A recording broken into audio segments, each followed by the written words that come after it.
கர்த்தர் நல்லவர். கர்த்தருடைய கிருபையும் தயவும் நம் யாவரோடும் கூட இருந்து வழி நடத்துவதாக. இப்பொழுது நாம் தேவ செய்திக்குள்ளாய் நாம் கடந்து சொல்லுவோம். தேவ செய்திக்கு ஆதாரமாக வேதத்திலிருந்து ஒரு வசனத்தை நாம் வாசிப்போம். 1 சாமுவேலின் புஸ்தகம் 14வது அதிகாரம் 27வது வசனம். 1 சாமுவேலின் புஸ்தகம் 14வது அதிகாரம் 27வது வசனம் இப்படியாக சொல்லுகிறது: யோனத்தான் தன் தகப்பன் ஜனங்களுக்கு ஆணையிட்டதை கேள்விப்படவில்லை. அவன் தன் கையிலே கோலை நீட்டி தன் நுனியினாலே தேன் கூட்டை குத்தி அதை எடுத்து தன் வாயிலே போட்டு கொண்டான். அதனால் அவன் கண்கள் தெளிந்தது. அந்த வசனத்தின் கடைசி பகுதியை மீண்டும் வாசிக்கிறேன். அதனால் அவன் கண்கள் தெளிந்தது. இன்றைக்கு நாம் தேவனுடைய சமூகத்தில் வந்திருக்கிற நாம், நம்முடைய தேவ செய்தியின் தலைப்பு அல்லது நாம் தியானிக்க போகிற தேவ செய்தியின் தலைப்பாவது கண்கள் தெளிவடையணும். தேவன் இந்த வார்த்தையை கொண்டு கண்கள் தெளிவடைகிற இந்த தலைப்பின் கீழாய் நம்மளோடு தேவன் இடைபடும்படியாகவும் தம்முடைய வார்த்தைகள் நமக்கு கிடைக்கும்படியாகவும் நாம் ஒரு நிமிடம் தேவ செய்திக்காய் நாம் ஜெபிப்போம். அன்பின் பரலோக பிதாவே, துதிக்கிறோம், ஸ்தோத்திரிக்கிறோம். ஆண்டவரே, இதனால் தேவனுடைய கிருபையும் தயவும் எங்கள் யாவரோடும் கூட இருக்கிறதுக்காய் நன்றி செலுத்துகிறோம். ஆண்டவரே, உடைய வார்த்தைகள் எங்களோடு நீர் பேசுவீராக. ஆண்டவரே, எல்லா சுய மாமிசம் எல்லாம் மறைக்கப்படுவதாக. ஆண்டவரே, உடைய வார்த்தைகள் எங்கள் இருதயத்திலே தங்கும்படியாய். ஆண்டவரே, இந்த 1 சாமுவேலின் புஸ்தகம் 14வது அதிகாரம் 27வது வசனம் சொல்லுகிறபடி ஆண்டவரே, நீர் எங்களோடு நீர் பேசியருளுவீராக. உங்களுடைய வார்த்தை எங்கள் இருதயத்திலே தங்கும்படியா எங்கள் யாவருடைய ஆவி, ஆத்மா, சரீரம், சிந்தனை கரத்தில் ஒப்படைக்கிறோம். நீரை பேசியலும் எல்லா துதி கனமையும் நமக்கே செலுத்துகிறோம். இயேசுவின் நாமத்தில் செபிக்கிறோம் நல்ல பிதாவே, ஆமென். இந்த 1 சாமுவேலின் புஸ்தகம் 14வது அதிகாரம் 27வது வசனத்தை வாசிக்கும் போது அந்த வார்த்தையிலே பார்க்கிறோம், யோனத்தானின் கண்கள் தெளிந்தது என்று போட்டு இருக்கிறது. அவன் தன் தகப்பனுக்கு இட்ட ஆணையை அறியாமல் அதை தெரிந்து கொள்ளாதபடியினால், அது அவனுக்கு அறிவிக்கப்படாதபடியினால், அவன் தன்னுடைய கோலின் நுனியை தேன்குட்டிலை குத்தி அந்த தேனை அவன் நக்கினது நிமித்தமாக அவனுடைய கண்கள் அங்கு தெளிவடைந்ததை நாம் பார்க்கிறோம். நீங்க வேதத்திலே நாம் பார்த்தோம் என்றால், கண்கள் என்பது மிகவும் முக்கியமான அவயவமாய் போட்டப்பட்டுள்ளதை நாம் பார்க்கலாம். நம்முடைய சரீரத்திற்கும் கண்கள் என்பது ஒரு முக்கியமான அவயமாய் காணப்படுகிறது. நீங்க வேதத்திலே நீங்கள் பார்த்தீர்கள் என்றால், எசேக்கியேலின் புஸ்தகம் 1வது அதிகாரம் 18வது வசனத்துல சொல்லி இருக்கிறது. அவன் எசேக்கியேல் தீர்க்கதரிசி ஒரு தரிசனத்தை பார்க்கிறான். வானத்திலே 4 வட்டங்கள் அதை சுற்றி இருக்கிறதை நாம் பார்க்கிறான். அந்த வட்டங்கள் முழுக்க கண்களினால் நிறைந்திருக்கிறதை நாம் பார்க்க முடியும். அதே போல் வெளிப்படுத்தலின் புஸ்தகம் 4வது அதிகாரம் 8வது வசனத்துல நீங்க வாசித்து பார்த்தீங்கன்னா, 4 ஜீவங்கள் பரலோகத்தில் இருக்கு. அது ஓயாமல் தேவனை பரிசுத்தர் பரிசுத்தர் என்று தேவனை துதித்து கொண்டிருக்கிறது. அந்த 4 ஜீவன்களும் செட்டைகளை உடையதாய் காணப்படுது. அந்த 4 ஜீவன்களுடைய செட்டைகளுக்கு உள்பகுதியில, அந்த செட்டையை திறக்கும் பொழுது அல்லது செட்டையில உள்பகுதியில பார்த்தோம் என்றால், அது கண்களினால் நிறைந்திருக்கிறது என்று சொல்லி வெளிப்படுத்தல் 4:8 சொல்லுகிறதை நாம் பார்க்க முடியும்.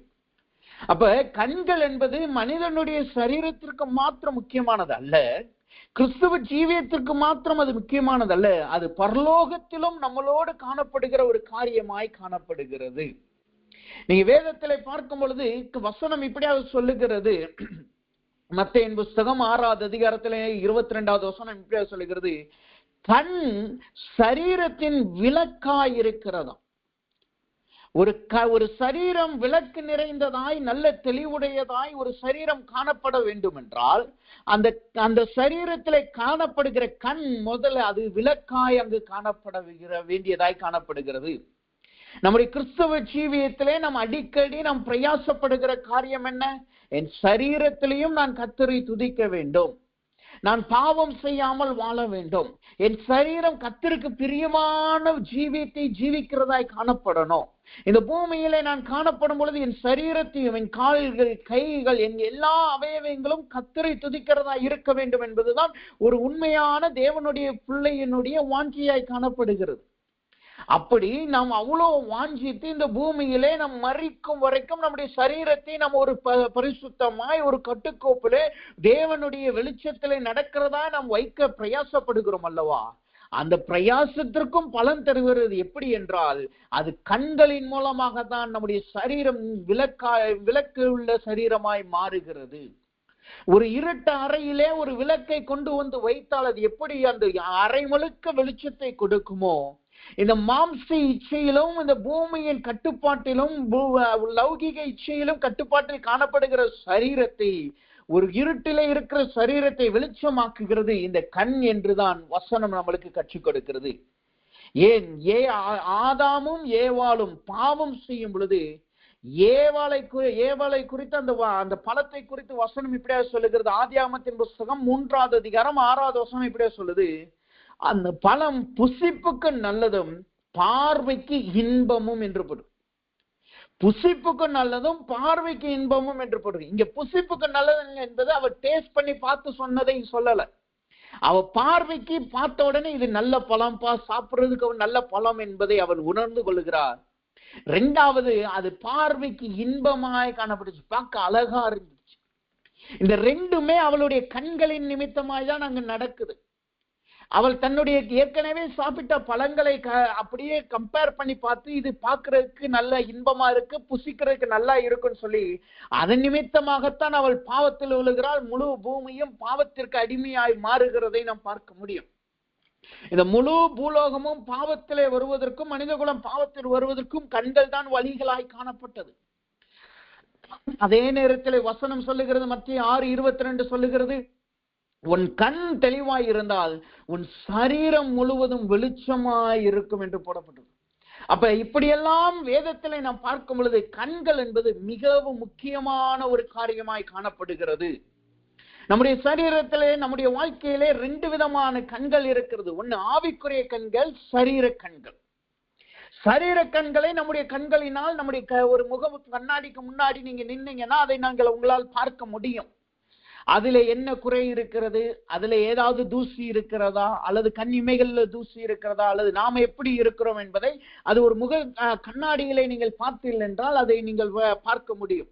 அதே நேரத்திலே நம்முடைய ஜீவியத்திலே கர்த்தர் ஆவியின் கண்களையும் ஒன்றை கொடுத்திருக்கிறார். இந்த ஆவியின் கண்களை வைத்துதான் நாம் வானமண்டலங்களையும் பரிசுத்தாவின் கிரியைகளையும் ஆவிக்குரிய கிரியைகளையும் நம்மளால் பார்க்க முடியும். நம்ம அநேக நேரம் சரீர கண்களுக்கு நாம் முக்கியத்துவம் கொடுக்கிறோம். அதை நன்றாய் அழகுபடுத்துவதற்கோ அல்லது நன்றாய் தண்ணீரை வைத்து நல்லா கிளீன் பண்ணி நல்ல சுத்தமா இருக்கிறதுக்கு, ஏன்னா அது இருந்தாதான் நம்ம நல்லா வாழ முடியும், நம்மளுக்கு ஒரு நம்பிக்கை உண்டு. ஆனா அநேக நேரம் நாம் ஆவிக்குரிய கண்களுக்கு நாம் முக்கியத்துவம் தருவது இல்லை. ஏனென்றால் அதை நம்முடைய சரீர கண்களினால் பார்க்க முடியல. ஆனா ஒவ்வொரு தேவ பிள்ளைகளுக்கும் தேவன் ஆவியின் கண்களை கொடுத்திருக்கிறார். உதாரணத்திற்கு நீங்கள் வேதத்திலே வாசித்து பார்த்தீர்கள் என்றால் அப்போஸ்தலரின் புஸ்தகம் 9வது அதிகாரத்திலே நீங்கள் வாசிக்கும் பொழுது அனனியா பவுலுக்கு தலையிலே கையை வைத்து ஜெபிக்கிறான். ஜெபித்த உடனே அவன் கண்ணில் இருந்து மீள் செதிலை போன்ற செதில் விழுந்தது என்று சொல்லப்படுகிறது. உடனேதான் அவன் பார்வையடைகிறதை நாம் பார்க்க முடியும். அது எதை காட்டுகிறது? அவன் ஆவிக்குரிய கண்கள் அங்கு திறக்கப்படுகிறது. அவன் இயேசு யார் என்பதை அறிந்து கொண்டான். ஆனாலும் இயேசுவினால் நடக்க வேண்டிய கிரியை, அவன் மூலமாய் கர்த்தர் செய்ய வேண்டிய கிரியை, அதன் பின்பாக தான் அந்த செதில் விழுந்த உடனே அவன் கண்கள் திறந்தவுடன் தான் அவனுக்கு காண்பிக்கப்படுகிறதை நாம் பார்க்க முடியும். அப்ப இன்றைக்கு கர்த்தர் நம்மளோடு பேசுகிற காரியம் என்ன? நம்மளுடைய கண்கள் தெளிவாய் இருக்கிறதா இல்லையா என்பதை நாம் தியானிக்க வேண்டியது அவசியமாய் காணப்படுகிறது. நாம் வாழுகிறது கடைசி காலமாய் இருக்கிறபடியினால், நாம் வாழுகிற காலம் இது கொடிய காலமாய் இருக்கிறபடினால், இன்றைக்கு அநேகருக்கு வலதுகைக்கும் இடதுகைக்கும் வித்தியாசம் தெரியாத ஜனக்கூட்டமாய் மாறிக்கொண்டிருக்கிறபடினால் நம்முடைய கண்கள் மிகவும் தெளிவுள்ளதாய் காணப்பட வேண்டியது அவசியமாய் இருக்கிறது. அந்த கண்கள் தெளிவாய் இருந்தால் மாத்திரமே தேவனுடைய பாதை என்பது என்ன என்பதை நம்மளால் புரிந்து நடக்க முடியும். இது தேவனால் நடத்தப்படுகிறதா இல்லது இது மனிதனால் நடத்தப்படுகிறதா இல்ல மாம்சீகத்தினால் இது நடக்கிறதா என்பதை நாம் நிதானித்து பார்த்து நடக்க முடியும். ஒரு கண்கள் கட்டப்பட்டு ஒரு மனிதன் நடந்தால் என்றால் அவன் எங்கெல்லாம் போகிறானோ அங்கெல்லாம் அவன் விருப்பப்படுகிற இடத்துக்கெல்லாம் ஓடி போவான். அது சில நேரம் முட்டுகிற இடமாய் இருக்கும், சில நேரம் ஆபத்தான பகுதிக்கு கொண்டு போகிறதாய் காணப்படும், சில நேரம் அது அவனை நல்ல வழியிலே கொண்டு போகிறதாய் காணப்படும். அப்ப கண் என்பது நம்மளுக்கு மிகவும் அவசியமான காரியமாய் காணப்படுகிறது. இன்றைக்கு தேவ சமூகத்துல வந்திருக்கிற நாம், நம்மளுடைய கண்கள் இன்றைக்கு எப்படி காணப்படுகிறது, அது தெளிவுள்ளதாய் காணப்படுகிறதா என்பதை நிதானித்து பார்ப்போமாக. நம்முடைய ஆசீர்வாதத்திற்காகவும் நம்முடைய விடுதலைக்காகவும் தேவனால் நடத்தப்படுகிறதுக்காக அநேக நேரம் நாம் ஜெபிக்கிறோம். ஆண்டவரே எனக்கு இப்படிப்பட்ட விடுதலை கொடுங்க, இப்படிப்பட்ட ஆசீர்வாதத்தை கொடுங்க என்று நாம் ஜெபிக்கிறோம். ஆனா எத்தனை முறை நம்முடைய வாழ்க்கையிலே நம் கண்கள் தெளிவாய் இருக்க வேண்டும் என்று நாம் ஜெபித்திருக்கிறோம்? எத்தனை முறை நம்முடைய கண்கள் கரெக்டா இருக்கா இல்லையா என்பதை நாம் கவனித்திருந்திருக்கிறோம். இன்றைக்கு நம்முடைய நேரத்தை அந்த காரியத்திலே நாம் செலவிடுவோமாக. தேவ சமூகத்தில் வந்திருக்கிற தேவ பிள்ளைகளாகிய நாம் நம்முடைய கண்கள் தெளிவாய் இருக்கிறதா இல்லையா என்பதை நிதானித்து பார்ப்போமாக. வேதம் இப்படியாக சொல்லுகிறது. லூக்காவின் புஸ்தகம் 6வது அதிகாரம் 39வது வசனம் இப்படியாக சொல்லுகிறது. லூக்காவின் புஸ்தகம் 6வது அதிகாரம் 39வது வசனம் இப்படியாக சொல்லுகிறது. பின்னும் அவர் ஒரு உவமையை அவர்களுக்கு சொன்னார். குருடனுக்கு குருடன் வழிகாட்ட கூடுமோ? இருவரும் பள்ளத்தில் விழுவார்கள் அல்லவா? குருடனுக்கு குருடன் வழிகாட்ட கூடுமோ? இது எதற்காக தேவன் சொல்லுகிறார்? தேவனுடைய பிள்ளைகளாகிய ஒவ்வொருவரும் அவருடைய ஊழியத்தை செய்யும்படியாய் அழைக்கப்பட்டிருக்கிறோம். மத்தேயின் புஸ்தகம் 28வது அதிகாரம் 18லிருந்து 20வது வசனம் வரை வாசித்து பார்த்தோம் என்றால், அவருடைய ஊழியத்தை செய்யும்படி நம்மளுக்கென்று ஒரு பெரிய கட்டளை, ஒரு நேமம் நம்மளுக்கு கொடுக்கப்பட்டுள்ளது. அந்த நேமம் என்னவென்றால், அநேகரை தேவன் பட்சம் நாம் தேவன் பக்கம் திருப்புகிறவர்களாய் நாம் காணப்படணும். ஆனா அப்படி நாம் அநேகரை தேவன் பக்கம் திரும்பணும்னா முதலாவது நம்முடைய கண்கள் தெளிவுள்ளதாய் காணப்படணும்.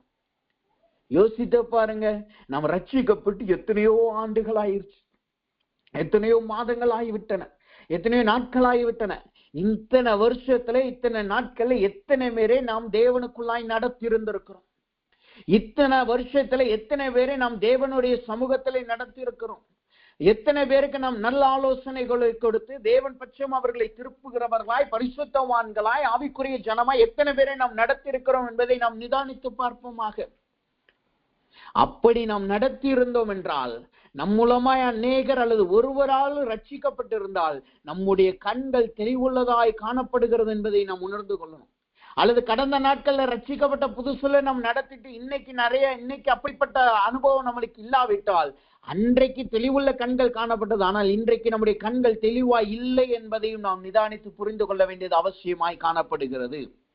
அப்ப தேவ சமூகத்துல வந்திருக்கிற நாம் நம்முடைய கண்கள் குருடுள்ளதா இருக்கக்கூடாது, அது தெளிவான கண்களாய் காணப்படணும். அதைத்தான் தேவன் இன்றைக்கு நம்மளுக்கு சுட்டி காட்டுகிறவராய் காணப்படுகிறார். அப்ப தெளிந்த கண்களை நம்மளுக்கு முதலாவது நாம் பெற்றுக்கொள்ளணும்னா, முதலாவது தெளிந்த கண்கள் இல்லாவிட்டால் என்ன நடக்கும் என்பதை நாம் உணர்ந்து கொள்ள வேண்டியது அவசியமாய் இருக்கிறது.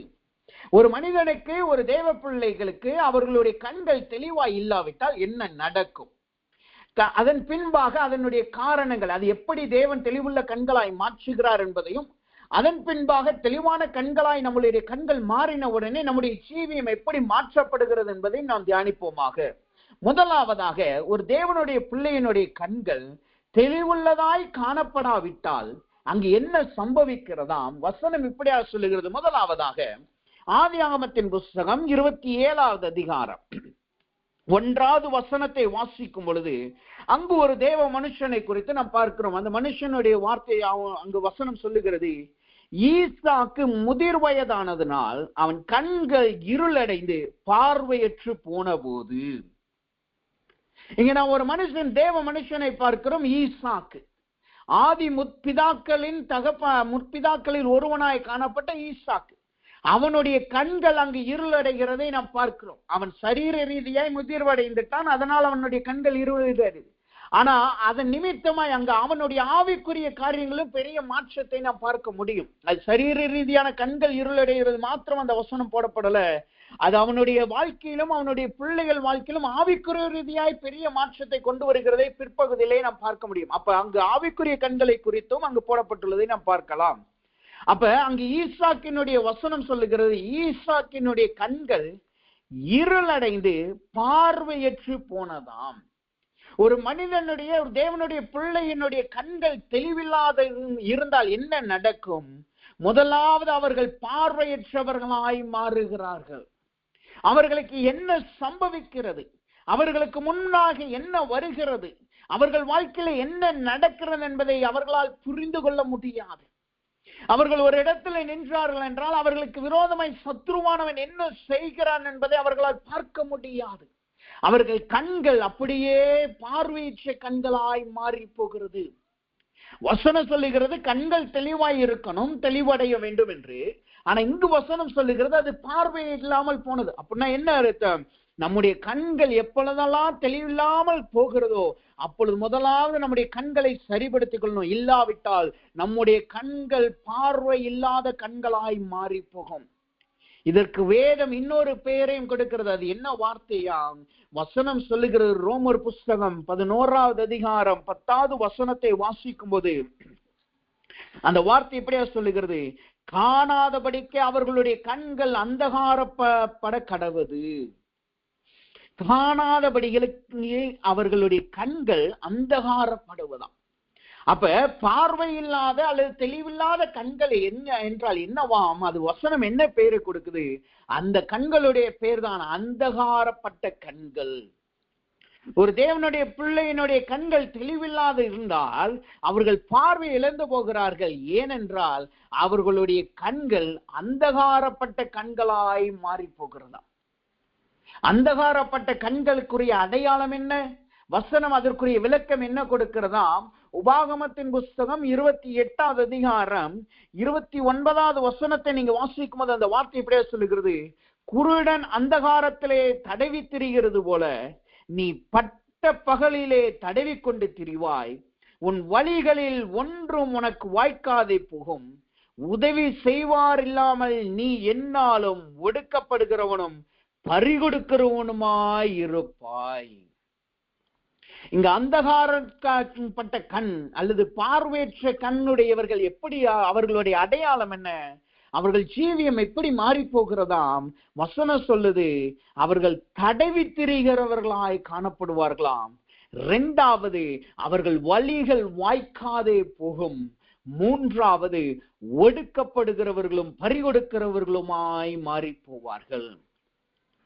ஒரு மனிதனுடைய கண் அவனுக்கு தெளிவாய் இல்லை, அவனுடைய பார்வை இழந்தவனாய் இருக்கிறார்னா எப்படி நாம் அடையாளம் கண்டு கொள்வது? அல்லது நம்முடைய கண்கள் பார்வை இல்லாமல் இருக்கிறது, தெளிவில்லாமல் இருக்கிறதுனா எப்படி அடையாளம் கண்டு கொள்கிறது? முதலாவது நாம் தடவி திரிகிறவர்களாய் நாம் காணப்படுவோம். யோபுவின் புஸ்தகம் 5வது அதிகாரம் 14வது வசனம் சொல்லுது எப்படி தடவி திரிகிறா இருப்போமாம்? மத்தியான வேளையில இரவை போல தடவி திரிகிறவர்களாய். மத்தியான வேளையில இரவை போல தடவி திரிகிறோம். மத்தியான வேளையில எப்படி காணப்படும்? அது மத்தியான வேளையில நம்ம லைட் யூஸ் பண்ண மாட்டோம். மத்தியான வேளையில யாரும் நம்ம டார்ச் பிடிச்சிட்டு அங்கிட்டு நடந்து போக மாட்டோம். அல்லது ஒரு பொருள் நம்மளுக்கு வேண்டும்னா நேரடியா நம்ம போய் அப்படியே கண்ணை திறந்துட்டு அப்படியே போய் பார்த்து டக்குன்னு எடுத்துட்டு வந்துருவோம். ஏன்?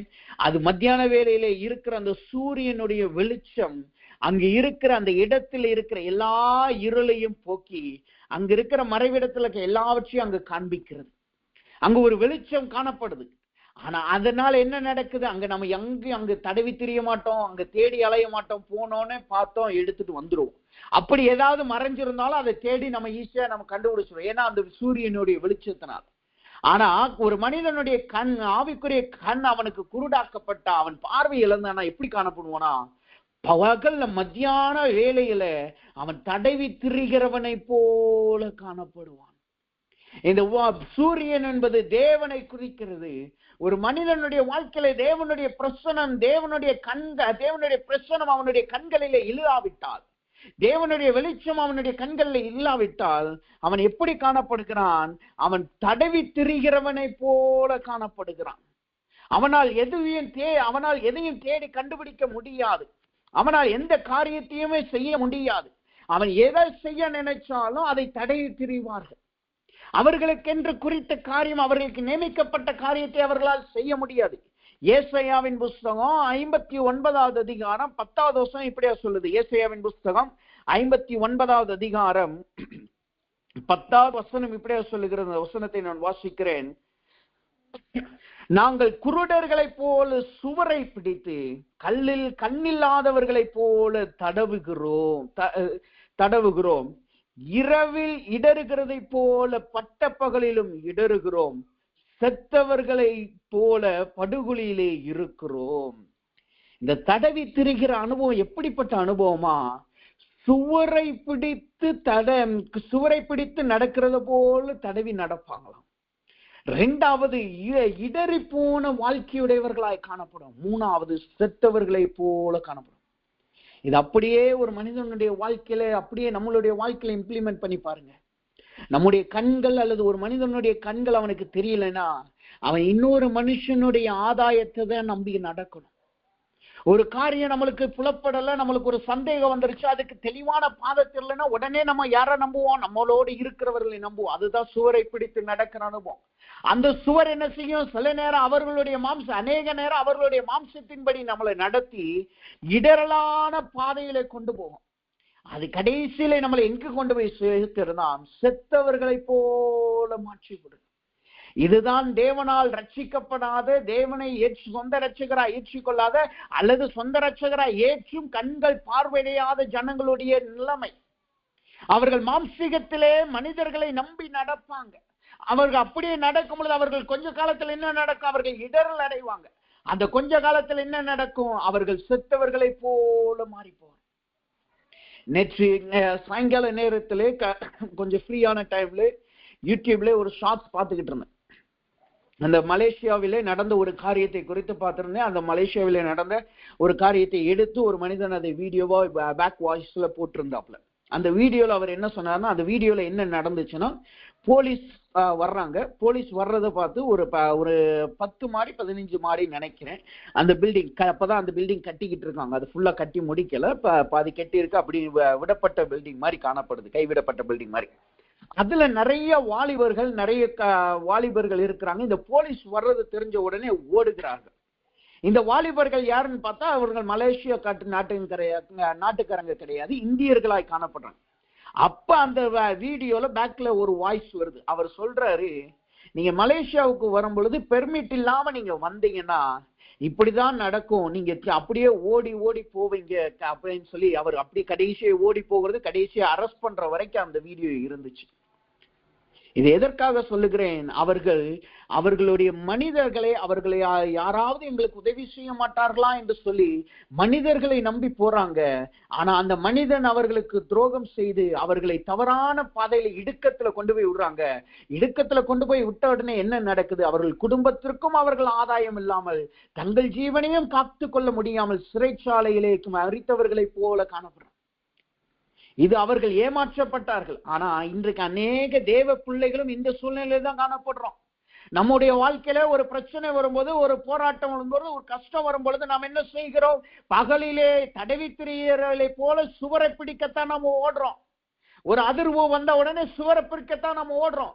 ஓடி என்ன செய்யறோம்? அந்த சுவரை பிடிச்சுக்கிட்டு அந்த மனிதர்களை பிடித்து, அவர்கிட்ட நான் ஓடுனா எனக்கு பலன் கிடைக்குமா, இந்த மனிதர்கிட்ட ஓடினா எனக்கு பலன் கிடைக்குமா, இவங்கிட்ட ஓடினா எனக்கு ஆதாயம் கிடைக்குமான்னு சொல்லி அவர்கள் வார்த்தையை நம்பி போறோம். அவங்க கிட்ட போனோன்னு அவங்க என்ன சொல்லுவாங்க? நான் இருக்கிறேன் பிரதர், நான் இருக்கிறேன் சிஸ்டர், உங்களுக்கு நீங்க என்ன நம்பி வந்துட்டீங்கல்ல, நான் உங்களுக்கு உதவி செய்யறேன்னு சொல்லி அவர்கள் கொஞ்ச நாள் உங்களோட கூட இருப்பாங்க.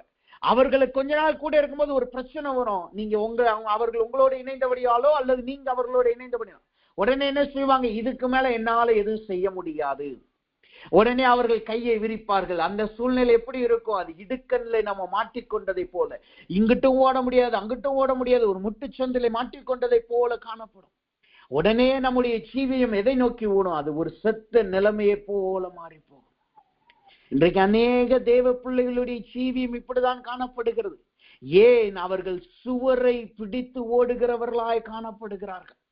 அவர்கள் சுவரை தடவி பிடித்து ஓடுகிறவர்களாய் காணப்படுகிறார்கள். அதனாலதான் நம்மளுக்கு இடுக்கண் வருகிறது. அதனாலதான் நம்முடைய ஜீவியம் எந்த பலனும் இல்லாத பட்ட மரத்தை போல நாம் காணப்படுகிறோம். இன்றைக்கு கர்த்தர் சொல்லுகிறார், அந்த சூழ்நிலைக்கு முக்கியமான காரணம் என்ன? நம்முடைய கண்கள் தெளிவில்லாமல் போனபடியினால்தான், நம்முடைய கண்கள் பார்வை இல்லாமல் போனபடியினால்தான். அதனாலதான் நம்மளுக்கு சூரியன் நம்ம பக்கத்துல இருந்தாலும் நாம் தடவி திரியுகிறவர்களை போல காணப்படுறோம். சூரியன் பக்கத்துல இருந்தாலும் தடவி திரிகிறவர்களை போல காணப்படுகிறோம். தேவன் பக்கத்துல இருக்கிறோம், ஆனா தேவனை நோக்கி நாம் ஓடுகிறது கிடையாது. அதற்கு பதிலாய் மனிதனை நோக்கி நாம் ஓடி ஓடி ஓடி பகலிலே நாம் இருட்டில் நடப்பவர்களை போல, தடவி திரிகிறவர்களை போல நாம் காணப்படுகிறோம். இன்றைக்கு கர்த்தர் சொல்லுகிறார், உங்களுடைய ஜீவியம் தடவி திரிகிறதை போல காணப்படுகிறதா? எல்லாரையும் நம்பி நீங்க இழந்து போய் காணப்படுகிறீர்களா? எல்லா மனிதர்களையும் நம்பி நீங்க ஏமாற்றப்பட்ட நிலைமையிலே காணப்படுகிறீர்களா? உங்கள் குடும்பத்தை நம்பி நீங்கள் ஏமாற்றப்பட்ட நிலைமையில காணப்படுகிறீர்களா? சில நேரங்களில் போதகர்களை நம்பியும் நீங்கள் ஏமாற்றப்பட்ட நிலைமையில காணப்படுகிறீர்களா? தேவன் சொல்லுகிறார், இன்றைக்கு அவர் நம்முடைய கண்களை தெளிவுள்ளவர்களாய் தேவன் மாற்றுகிறார். அவர் நம்முடைய கண்களை தெளிவுள்ளவர்களாய் நாம் மாற்றப்பட வேண்டும் என்று அவர் கர்த்தர் நம்மளை எச்சரிக்கிறார். அப்படி நாம் தெளிவுள்ளவர்களாய் நாம் மாற்றப்பட்டால் மாத்திரமே தேவன் பாதையிலே நாம் ஓட முடியும். அந்த நீதியின் சூரியனுடைய வெளிச்சத்திலே நாம் தடவி தெரியாதவர்களாய் கம்பீரத்தோடு நாம் நடந்து செல்ல முடியும். இங்க வசனம் சொல்லுகிறது, கண்கள் இருளடைந்தவர்களாய், கண்கள் அந்தகாரப்பட்டவர்களுடைய முதல் நிலைமை எப்படி இருக்குமாம்? அவர்கள் தடவி திரிகிறலை போல காணப்படும். அவர்களால் ஒரு ப்ராப்பரான இன்ஃபர்மேஷன் கிடைக்காது, ப்ராப்பரான டிசிஷன் அவர்களால் எடுக்க முடியாது. இரண்டாவது அவர்களுடைய அடையாளம் என்ன? வசனம் சொல்லுது, அவர்கள் வழிகள் வாய்க்காதே போகும்.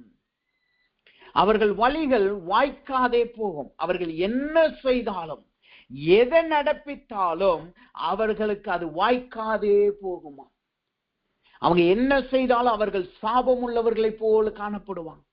அவர்கள் எதை பிரயாசப்பட்டு எப்படியாவது இதுல இருந்து மேல வரணும், எப்படியாவது இதுல இருந்து நம்ம வரணும்னு சொல்லி அப்படி அவர்கள் பிரயாசப்பட்டாலும் அவர்களுடைய காரியங்கள் வாய்க்காதே போகுமா?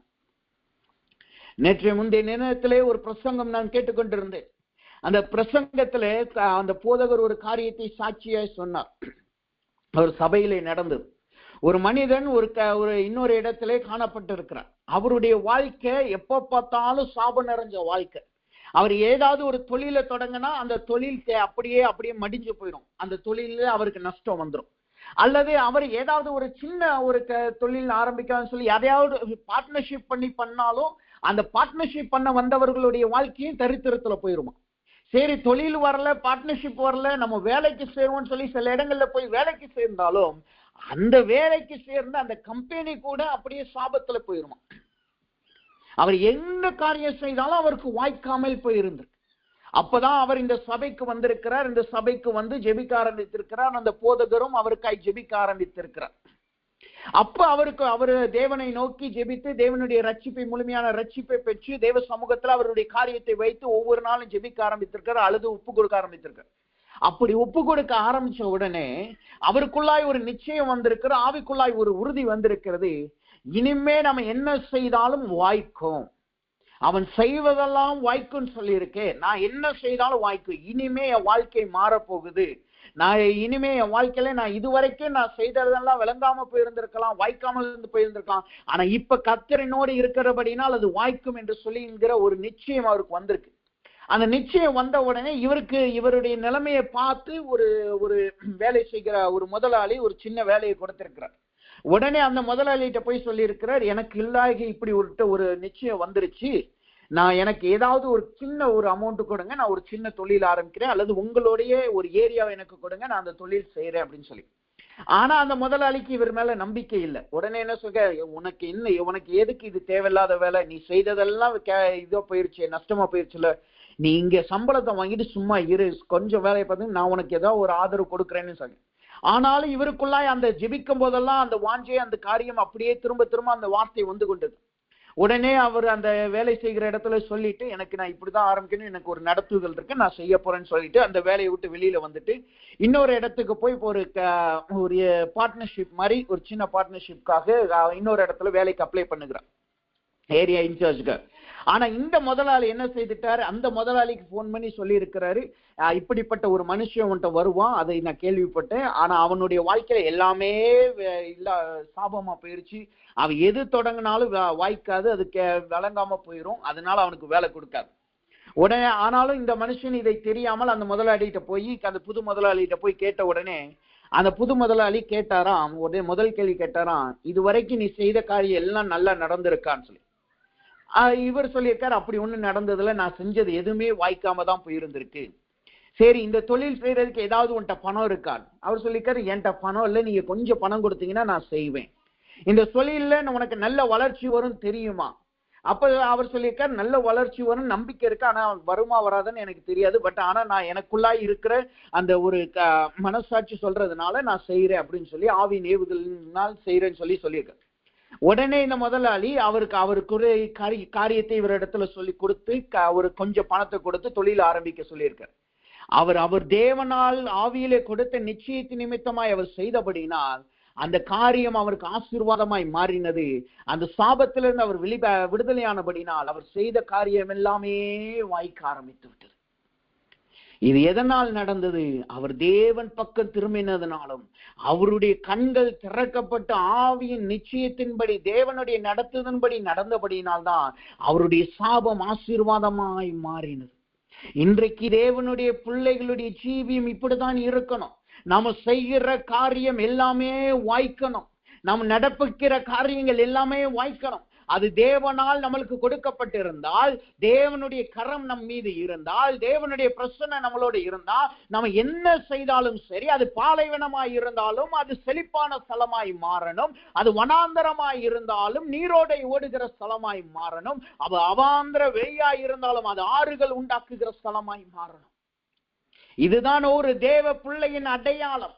அவர்கள் செய்வது எல்லாம் வாய்க்கும் என்று போட்டிருக்கல்லவா? அப்ப நம்ம செய்யறதெல்லாம் வாய்க்கணும். யோசேப்பினுடைய ஜீவி அப்படிதான் இருந்துச்சு. அவனை சிறைச்சாலையில போட்டாலும் அவனுக்கு ஆதரவு காணப்பட்டுச்சு. அவன் போத்திபாரினுடைய வீட்டில் வேலைக்காரனாய் இருக்கும் பொழுது அவன் செய்வதெல்லாம் அவனுக்கு வாய்த்தது. அவன் அதிகாரியாய் மாறின பொழுதும் அவன் செய்ததெல்லாம் அவனுக்கு வாய்த்தது. இன்றைக்கு தேவ பிள்ளைகளாகி நாம், நம்முடைய ஜீவியம் எப்படி இருக்கு? நாம செய்கிற காரியம் எல்லாம் வாய்க்குதா?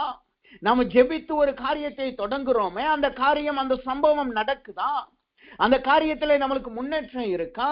அந்த காரியம் அநேகருக்கு சாட்சியா மாறுதா? அநேகருக்கு அது சேலஞ்சிங்கா இருக்கா என்பதை நாம் நிதானித்து பார்ப்போமாக.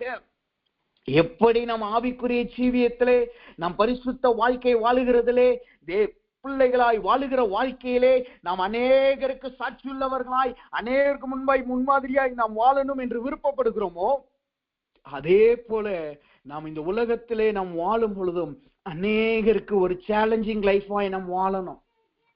நாம் இருக்கிற இடம் ஒரு சேலஞ்சிங் பிளேஸா மாறணும். அவங்க சொல்லணும், இவன் செய்தா மட்டும் எப்படி நடக்குது, இவர்கள் என்ன செய்தாலும் அவர்களுக்கு வாய்க்குதே, இது எப்படி நடக்குதுன்னு சொல்லி அநேகருக்கு முன்பாய் நாம் சவாலுள்ள வாழ்க்கை வாழணும். ஆனா இன்றைக்கு நம்முடைய ஜீவியம் எப்படி இருக்கு? நம்ம அநேகர் இடத்துல கேட்கிறவர்களாய், அவர்களுடைய வாழ்க்கை நம்மளுக்கு சவாலாய் மாறி போகிறது. நான் அவர்களை போல வாழணும் என்று நாம் நினைக்கிறோம். அவர்களை போல என் ஜீவியம் மாறணும், அவங்க நல்லா வாழ்றாங்க, நானும் அப்படி வாழணும் என்று நினைக்கிறோம். ஆனா கர்த்தர் அப்படி வைக்கல. தேவன் இஸ்ரவேல் ஜனங்களை அநேகருக்கு ஒரு சவாலுள்ள ஜீவியமாய் கர்த்தர் வைத்தார். அவர்கள் எகிப்தின் அடிமைத்தனத்திலிருந்து வந்த சாதாரண ஜனங்கள், ஆனா அவர்கள் தேசங்களை ஆளுகிறவர்களாய் கர்த்தர் மாற்றினார். அவர்கள் போன இடங்கள் எல்லாம் கர்த்தர் ஜெயத்தை கொடுத்தார். அவர்கள் யுத்தம் பண்ணின ஸ்தலத்தில் எல்லாம் கர்த்தர் ஜெயத்தை கொடுத்தார். கர்த்தர் இல்லாத பொழுதுதான் மாத்திரமே அவர்கள் தோற்றார்களே தவிர, எப்பொழுதெல்லாம் கர்த்தர் இருந்தாரோ, தேவனுடைய பிள்ளைகள் என்று அங்கீகரிக்கப்பட்டார்களோ, அப்பொழுதெல்லாம் அவர்களுக்கு ஒரு ஜெயம் வந்தது. இன்றைக்கு நம்முடைய ஜீவியம் அப்படிதான் காணப்படணும். நாம செய்யற காரியம் வாய்க்கணும். ஒரு காரியத்தை தொடங்கிட்டு இதுல எனக்கு நன்மை வரலன்னு சொல்லி நம்ம மூடி போக கூடாது. அநேக நேர பிசாசு அப்படிதான் செய்வான். நம்ம செய்யற காரியத்தை அவன் தடை செய்கிறதா அவனுடைய வேலை. ஆனா நம்ம என்ன நினைக்கிறோம், எனக்கு அதுல பலன் இல்ல, எனக்கு அதுல திராணி இல்ல அப்படின்னு சொல்லிட்டு அதை அப்படியே க்ளோஸ் பண்ணிட்டு அடுத்த சாப்டருக்கு போயிடுறோம். ஆனா வேதம் அதை நம்மளுக்கு கற்றுக் கொடுக்கவில்லை. அதுல போராட வேணும்.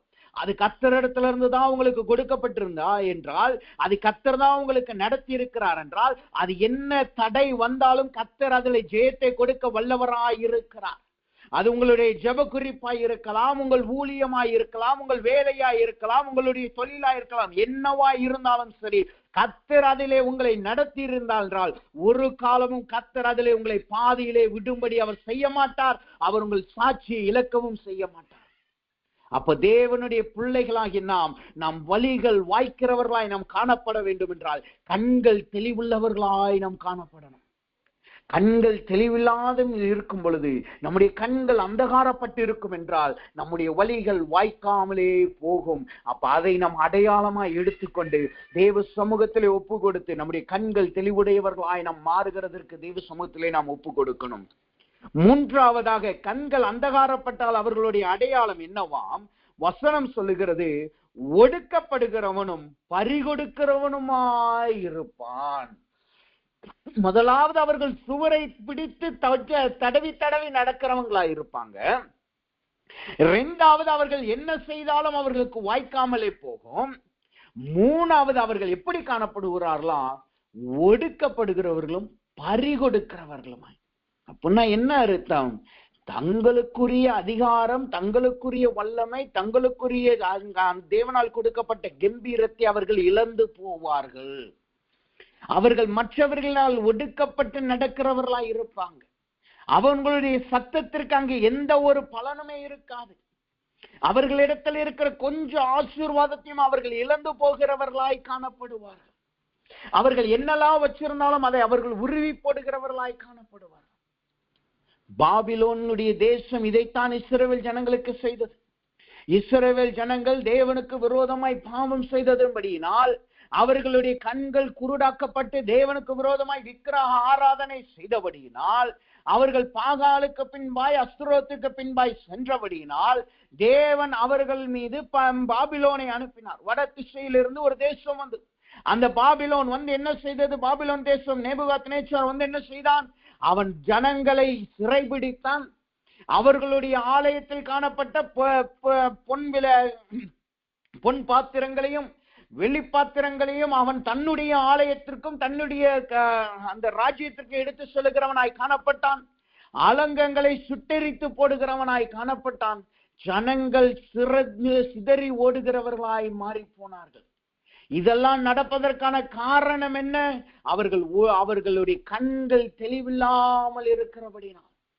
நம்முடைய ஜீவியம் ஒடுக்கப்படுகிறதும் நம்முடைய ஆசீர்வாதம் எப்ப பார்த்தாலும் பறிகொடுக்கிறதுமா இருக்கும் என்றால் நம்முடைய கண்கள் இன்றைக்கு தெளிவடையலை என்பதை நாம் நிதானித்து அறிந்து கொள்ள வேண்டும்.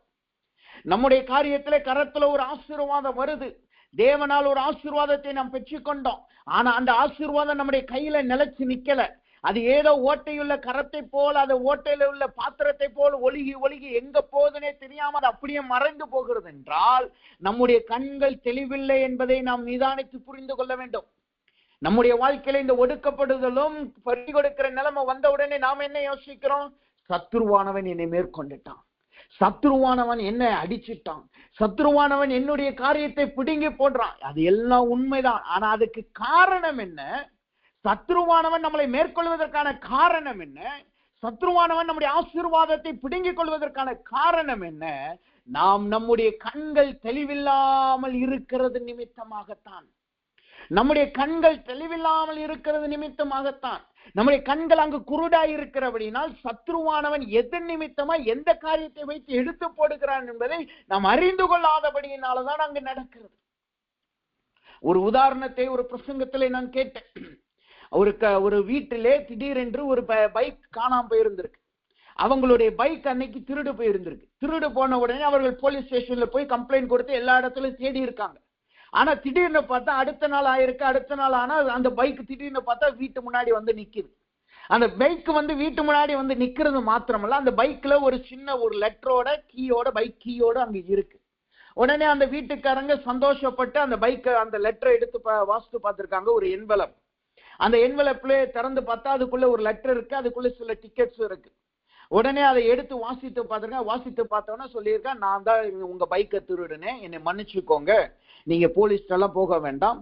உங்க பைக்கை திருடுனதுல இருந்து எனக்கு ஏதோ ஒரு போராட்டமாவே இருக்கு, எனக்கு மனசுல சமாதானமே இல்லை, எனக்குள்ள ஏதோ பண்ணிக்கிட்டு இருக்கு, அதனால நான் ஏதாவது உங்களுக்கு செய்யணும், நான் செஞ்சது தப்பு என்பதை நான் உணர்ந்துட்டேன், ஏதாவது உங்களுக்கு செய்யணும்னு சொல்லி அந்த பைக்கு அதுக்காக நான் உங்களுக்கு ஒரு உதவி செய்யும்படியா இங்க ஒரு 5 சினிமா டிக்கெட் வச்சிருக்கிறேன், உங்க குடும்பமா நீங்க போய் பார்த்து சந்தோஷப்படுங்க, என்னால துக்கம் அடைஞ்சிட்டீங்க, நீங்க குடும்பமாய் பார்த்து சந்தோஷப்படுங்கன்னு சொல்லி அந்த லெட்டர்ல போட்டிருந்தோம்.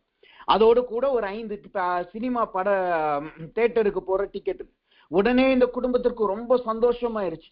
சந்தோஷமான உடனே இதுதான் நம்மளுடைய அதிர்ஷ்டம் நம்மளோட இருக்கு, திருடு போன பைக்கு மாத்திரம் திரும்ப வரல, நம்ம துக்கப்பட்டதுக்கு பதிலா நம்ம அழுதுக்கு பதிலா இப்ப சந்தோஷமா இருக்கணும்னு சொல்லி நம்ம அதிர்ஷ்டம் நம்மளுக்கு நல்ல டிக்கெட் எல்லாம் கொடுத்திருக்குன்னு சொல்லி அவர்கள் குடும்பமாய் அன்றைக்கு இரவு படத்தை பார்க்க திரைப்படத்தை பார்க்க சினிமா தியேட்டருக்கு போயிருந்திருக்கான். திரும்பி நைட்டு போயிட்டு நடுராத்துல திரும்பி வந்திருக்காங்க. திரும்பி வந்து பார்த்தா வீட்டுல இருந்த பைக்கும் காணும், வீட்டுக்குள்ள இருந்த பொருட்களும் காணும். எல்லா பொருட்களும் அப்படியே வீடு துடைக்கப்பட்டதை போல காணப்படும். வீட்டுல இருந்த எல்லா நகைகள், பணங்கள் எல்லாமே போயிருச்சு. வீட்டுல இருந்த எல்லா ஆசீர்வாதங்களும் எடுக்கப்பட்டு போயிருச்சு. அப்ப இன்னொரு லெட்டர் அங்க இருந்திருக்கு. அப்பதான் அந்த குடும்பம் அந்த லெட்டர் எடுத்து வாசிக்கும் போது சொல்லியிருக்கு, நீங்க சினிமா படத்துக்கு போனதுனால ரொம்ப சந்தோஷம், நான் தான் உங்க பைக்கை திருநேன், இப்ப நான் தான் உங்களுடைய எல்லா பொருளையும் எடுத்துட்டு போயிருக்கேன், நீங்க எனக்கு உதவி செய்ததற்காக நன்றி என்று சொல்லு. இப்படிதான் பிசாசானவன் கிரியை செய்யறான். நாம என்ன நினைக்கிறோம், தேவனால் நம்மளுக்கு ஒரு பாதை வந்தது என்று நாம் கண்கள் குருடாக்கப்பட்ட நிலைமையில சுவரை பிடித்து நடக்கிறபடியினால் நாம் அதை நாம் தேவனால் கொடுக்கப்பட்டது என்பதை நினைத்து அதிலே நாம் ஓடுகிறோம். உடனே அங்க என்ன நடக்குது, பிசாசானவன் பின்னே வந்து எல்லா ஆசீர்வாதத்தையும் உருவி போடுகிறவனாய் காணப்படுறான், எல்லாவற்றையும் இழந்து போடுகிறவனாய் காணப்படுகிறான். நம்முடைய பிரயாசத்தின் பலனை நம்மளால் புசிக்க முடியல, நம்மளால் தேவனால் கொடுக்கப்படுகிற ஆசீர்வாதத்தை அனுபவிக்க முடியல, தேவனால் கொடுக்கப்படுகிற நன்மையை நம்ம அதை பெற்று நாம் செழிப்பாய் வாழ முடியல. இதுக்கு காரணம் என்ன, நம்முடைய கண்கள் தெளிவில்லாதபடினால் பிசாசானவன் நம்மளுடைய குருட்டாட்ட நிலைமையிலே நம்மளுடைய ஆசீர்வாதத்தை அவன் பிடிங்க போடுகிறான். நம்முடைய கண்கள் தெளிவா இருந்திருக்கும் என்றால் பிசாசு வரும்போதே தெரியும் அவன் வருகிறான், அவன் இதற்காகத்தான் வருகிறான் சொல்லி அதை நாம் தடுக்கிறவர்களாயும் அவனை எதிர்த்து நிற்கிறவர்களாயும் நாம் காணப்படுவோம். இயேசு கிறிஸ்துவினுடைய வாழ்க்கையில பிசாசானவன் இப்படிப்பட்ட ஒரு தந்திரத்தை செய்தான். என்ன தந்திரம்? இயேசு சொல்லுகிறார், நான் இப்படிப்பட்ட பாடுகளை அனுபவிக்க வேண்டும், இப்படிப்பட்ட காரியத்தை நான் செய்ய வேண்டும் என்று பிதா எனக்கு கட்டளை கொடுத்திருக்கிறார் என்று சொல்லி அவருடைய மரணத்தின் பாடுகளை, அவர்களுடைய பாடுகளை குறித்து அறிவிக்கிறார். உடனே பேதுரு என்ன சொல்றான், ஆண்டவரே, அவரை தனியே கூட்டு போய் சொல்றான், ஆண்டவரே, இப்படிப்பட்ட காரியம் சம்பவிக்க கூடாது, உமக்கெல்லாம் சம்பவிக்க கூடாது என்று சொல்றான். உடனே இயேசு என்ன செய்தார், அப்படியாப்பா, ரொம்ப சந்தோஷம், நீ எனக்கு சப்போர்ட் பண்ணதுனால ரொம்ப சந்தோஷம், அது ஆனாலும் நான் இப்படிதான் செய்தாங்கன்னு சொல்லி அவன்கிட்ட அப்படி பேசல. உடனே கர்த்தர் சொல்லுகிறார், இயேசு சொல்லுகிறார், அப்பாலை போ சாத்தானே. அங்கு பேதுரு தேவனுடைய சீசன் தான், இயேசுவனுடைய சீசன் தான், ஆனால் அவன் மூலமாய் தந்திரமாய் கிரியை செய்தது யார்? சாத்தான். இன்றைக்கு நாம் அப்படி கண்களால் பார்க்க முடியுதா? நம்மளிடத்துல வந்து பேசுகிற, கொடுக்கப்படுகிற ஆலோசனைகள், வழிநடத்துதல், வார்த்தைகள் எல்லாம் அது தேவனிடத்துல இருந்து வருகிறதா, பிசாசின் இடத்துல இருந்து வருகிறதா என்பதை நம்மளால் நிதானித்து பார்க்க முடிகிறதா? அது நம்மளுக்கு நம்முடைய பகைஞன் வந்து பேசுகிறானா அல்லது தேவன் வந்து பேசுகிறாரா என்பதை எப்படி நம்மளால் முடிவெடுக்க முடியுது? அநேக நேரம் இதிலே நம்முடைய கண்கள் தெளிவில்லாதபடியினாலதான் நாம் தோற்று போனவர்களை போல காணப்படுகிறோம். நாம் செத்தவர்களை போல ஒரு ஆசீர்வாதம் இல்லாதவர்களாய் காணப்படுகிறோம். நாம் இடுக்கண்ணிலே மாட்டிக்கொண்டு ஒடுக்கப்படுகிறவர்களாயும் பறிகொடுக்கிறவர்களாய் நாம் மாறி போகிறோம். இன்றைக்கு கர்த்தர் கேட்கிறார், நம்முடைய ஜீவியம் இன்றைக்கு இப்படி இருக்கிறதா அல்லது எப்படி நாம் தேவனுடைய பாதையில நடக்கிறோமா? நம்முடைய கண்கள் இன்றைக்கு எப்படி இருக்கு? நாம் இனிமேல் சாத்தானை குறை சொல்வதும் பிசாசை குறை சொல்வதும் இன்னையோடு நிறுத்திடுவோம். அதற்கு பதிலாய் ஒவ்வொரு முறை போராட்டம் வரும் பொழுதும், ஒவ்வொரு முறை நாம் ஒடுக்கப்படும் பொழுதும், ஒவ்வொரு முறை நாம் பறிகொடுக்கும் பொழுதும், ஒவ்வொரு முறை நாம் தடவி தெரியும் பொழுதும் நம்முடைய கண்களை நாம் சோதித்து பார்ப்போமாக. நம்முடைய பார்வையில ஒரு சின்ன மங்கல் வந்துருச்சுன்னா என்ன செய்வோம்? உடனே டாக்டர்கிட்ட போவோம். டாக்டர்கிட்ட போய், டாக்டர், என்னுடைய கண்கள் ஏதோ மங்கள தெரியுது, எனக்கு ஏதாவது உதவி செய்யும். அதே போலதான் ஆவிக்குறிச்சியும் ஒரு போராட்டம் வருது, ஒரு ஒடுக்கப்படுதல் வருது, ஒரு நெருக்கம் வருது, பறிகொடுக்கிற நிலைமை வருது, தடவி தெரிகிற நிலைமை வருதுன்னா உடனே நம் கர்த்தரிடத்துல ஓடி போய் நம்முடைய கண்களை நாம் தெளிவுள்ளவர்களாய் நாம் மாற்றிக்கொள்ள வேண்டியது அவசியமாய் காணப்படுகிறது. அப்ப இன்றைக்கு தேவ சமூகத்துல வந்திருக்கிற நாம் நம்முடைய ஜீவியம் எப்படி காணப்படுகிறது? அது கண்கள் தெளிவுடையதா இருக்கிறதா என்பதை காணப்படுவான் யோசித்து பார்ப்போமாக. இந்த 3 காரியத்துல ஏதாவது ஒரு காரியம் நம்முடைய வாழ்க்கையில இருந்தாலும் இன்னும் நம்முடைய கண்கள் தெளிவடையலை என்பதை நாம் உணர்ந்து கொள்வோமாக. தடவி திரிகிற அனுபவமோ அல்லது வழிகள் வாய்க்காது போகிற அனுபவமோ, ஒடுக்கப்பட்டு பறிகொடுக்கிற அனுபவம், ஏதாவது ஒரு வழி இருந்துச்சுன்னா நம்முடைய கண்கள் இன்னும் தெளிவடையலை என்பதை நிதானித்து நாம் அறிந்து கொள்வோமாக. சரி, இப்ப கண்கள் அங்கு குருட்டாக்கப்பட்டது, அந்தகாரம் நம்முடைய கண்களை சூழ்ந்து கொண்டது. அதனால் வருகிற பலன் என்ன? அதனால் என்ன நடக்கிறது? இப்படிப்பட்ட அடையாளங்கள் நம்முடைய வாழ்க்கையில வந்துருச்சு. நம்ம தடவி திரளாய், வாலிகள் வாய்க்காதவர்களாய், ஒடுக்கப்படுகிறவர்களாய், பறிகொடுக்கிறவர்களாய் நாம் மாறி போயிட்டோம். அதனால் அங்கே நம்முடைய ஜீவியம், நம்முடைய வாழ்க்கை என்னவாய் மாறுதான் வசனம் சொல்லுகிறது. ஆதியாகமத்தின் புஸ்தகம் 27வது அதிகாரம் 3வது வசனத்தை வாசிக்கும் போது அந்த வார்த்தை எப்படியா சொல்லுகிறது? ஆகையால் நீ உன் ஆயுதங்களாகிய 35வது வசனம், ஆதியாகமத்தின் புஸ்தகம் 27வது அதிகாரம் 35வது வசனம் இப்படியா சொல்லுகிறது? அதற்கு அவன், உன் சகோதரன் தந்திரமாய் வந்து உன்னுடைய ஆசீர்வாதத்தை பெற்றுக் கொண்டான் என்றான். அங்க என்ன நடக்கிறது? நம்முடைய கண்கள் தெளிவில்லாமல் அந்தகாரப்பட்ட கண்களாய் மாறி போயிருச்சுன்னா, பார்வையற்ற கண்களாய் நம்முடைய கண்கள் மாறி போயிருச்சுன்னா, நம்முடைய ஆசீர்வாதங்களை நாம் இழந்து போகிறவர்களாய் மாறுவோம். அங்கு ஈசாக்கு சொல்லுகிறான், உன் சகோதரன் தந்திரமாய் வந்து, நாம் ஏமாற்றப்படுகிறவர்களாய் நாம் மாறுவோம். தந்திரங்களுக்கு இடம் கொடுத்து நாம் ஏமாற்றப்படுகிறவர்களாய் நாம் மாறி போவோம். நம்முடைய கண்கள் நம்ம தெளிவாய் இருக்கும் போது மாத்திரமே நாம் ஏமாற்றப்படாதவர்களாய், உண்மை நம்முடைய ஜீவியத்திலே நாம் ஜெயிக்கிறவர்களாய் நாம் காணப்பட முடியும். ஆனா நம்முடைய கண்கள் தெளிவில்லாமல் அந்தகாரப்பட்ட போயிருச்சுன்னா நாம் ஏமாற்றப்படுகிறவர்களாய், மனிதர்களால் ஏமாற்றப்படுவோம், குடும்பத்தினரால் ஏமாற்றப்படுவோம், சத்துருக்களினால் ஏமாற்றப்படுவோம், பகைஞர்களால் ஏமாற்றப்படுவோம், பிசாசினால் ஏமாற்றப்படுவோம். நீங்க வேதத்துல பாத்தீங்கன்னா நிறைய உதாரணம் இதற்கு இருக்கு, நிறைய உதாரணம் இருக்கிறது. அதில் நிறைய உதாரணங்கள் ஏமாற்றப்பட்ட சூழ்நிலையிலே காணப்படுகிறதை நான் பார்க்க முடியும். அப்ப தேவ சமூகத்துல வந்திருக்கிற நாம் இன்றைக்கு நம்முடைய ஜீவியம் ஏமாற்றப்பட்ட நிலைமையில இருக்கா? நான் அவர்களை நம்பி போன என்னை ஏமாத்திட்டாங்க, நான் அவர்களை நம்பி தேவனை நம்பிதானே இந்த காரியத்தை செய்ய ஆரம்பித்தேன், ஆனா நான் ஏன் ஏமாந்து போனேன்?